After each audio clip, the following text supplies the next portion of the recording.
Welcome to the Dream, folks. I'm your host, Tamashi, and we're back for some more Opera Omnia, doing post-commentary, because I just couldn't be bothered to... I didn't know what I felt like doing for this fight, honestly. I mused about the idea of just slapping two random units together, and that got me Furion and Katesith, and I'm like, maybe not. And then I had an idea.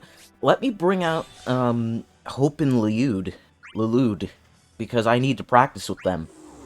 Because this is kind of like... Llyud LD is pretty much the only... Not Llyud LD. Llyud FR is pretty much the only FR Kefka can make use of. Realistically. I mean, you could use Hope and pump his up a shit ton. And then, have Kefka do his thing. But that's... I don't think that's quite as good as Llyud FR charged by, Hope's, skills. So I wanted to practice a bit with, using this team. And even though Hope doesn't have a rework yet, this team's solid. Gives Kefka the brave damage cap up he desperately needs. As well as a bit of a HP damage cap up. That's nice. My Kefka is now at 3 out of 5 Ultima Weapon, which is nice. Starting to really see the benefits of funneling all my cores towards one weapon. I'll have a 5 out of 5 maxed unique weapon by the time Kieran's BT comes around, which is about the time where I would actually need one. Although, not really. Shinryu is when you really don't want maxed Ultima weapons.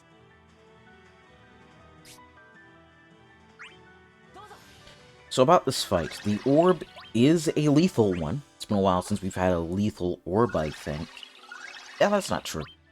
Part 1 of the story, of the most recent story chapter, had a lethal orb. But it was a lethal orb that any character in the game could raise, so it wasn't really threatening. This one, the orb is turn manipulation. So, Onion Knight, Rem, I mean, of course Rem could raise it, it's her intertwined wills, and Sid Reigns, and I'm sure there are more turn manip characters, but I can't remember them off the top of my head. Now, I believe this to be the easiest Lufenia Plus they've done so far. Even easier than, Queen's. And there's a reason for that. This fight has no fucking health. I'm going to effectively get into my burst phase and kill them. You can tell by this video length. Like, even Edgar's intertwined wolves, I think that was, I want to say 12 minutes for me to finish. I think the only reason this video is as long as it is because I kind of I'm kind of leisurely picking my options to make sure I'm actually clicking on the right thing. Because lately I've been having several misclicks off camera. I was like, okay, let me make sure I'm deliberately clicking on the thing I want to click. And, I think I hang on one of the menus for a while. And I think that's the only reason this video is that long. You're gonna see a lot of runs that are like 5-6 minutes.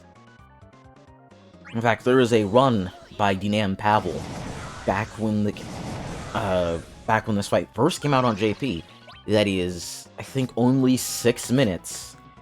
And he ends the fight in 3 turns. Kefka Rem Rosa ends the fight in 3 turns. And that's with the Kefka bug. He does Kefka's burst phase, and in spite of the Kefka bug being a thing, still kills him in 3 turns. This fight's a joke. It's only difficult if you have literally no source of turn manipulation, and even then, like, if you have any of the recent units, any of them, you could... Oh, and that reminds me, Gilgamesh, Royal Sword, because that's the Onion Knight LD attack, can also deal with the orb.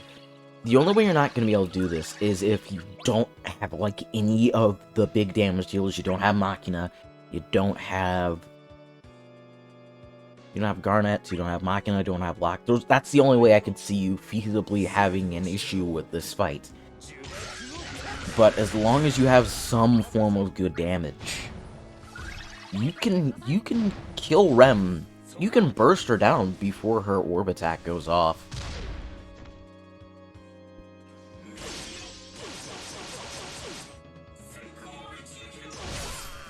Another good thing about having Hope here is his, I didn't really think about it when I was making this scene, I was just practicing. But Hope's C65 does reduce HP damage taken, so if they somehow get past Kefka's blind, which is pretty easy to do, it's only 50%, and then you have the... It's really 60% because evasion passives. So 60% chance to miss. Speaking of blind, very excited for Irvine. Hopefully, Irvine's banner treats me better than Gilgamesh did. Because I don't want to end up hitting Laguna BT and then looking at my screen going, I still don't have either LDs. That's a real bad. That'd be a really horrible thing, especially considering I need both of those LDs. I need Irvine's, because it's actually very good when comboed with Kefka. I'm hoping that when Irvine gets his next rework, that his LD debuff, he gets debuff start on his LD debuff, so that he starts with the framed blind. That would make Kefka so much better. Just something where I can go, the enemy is not gonna attack as long as Kefka's debuffs are up. Even through thresholds. You combine blind, because most threshold attacks, in fact, all of them except one, and that's the Bunavel's force attack. That's the only one that is stopped by HP silence. But most of the threshold attacks in the game can be dodged. So if you combine Kefka's blind with Irvine's blind, that's 100% blind right there. And more HP damage up, so it's not a wasted slot to do that, which is pretty nice. And I've officially run out of stuff to talk about, which is great, because this fight's almost over. Till next time, gang. Later.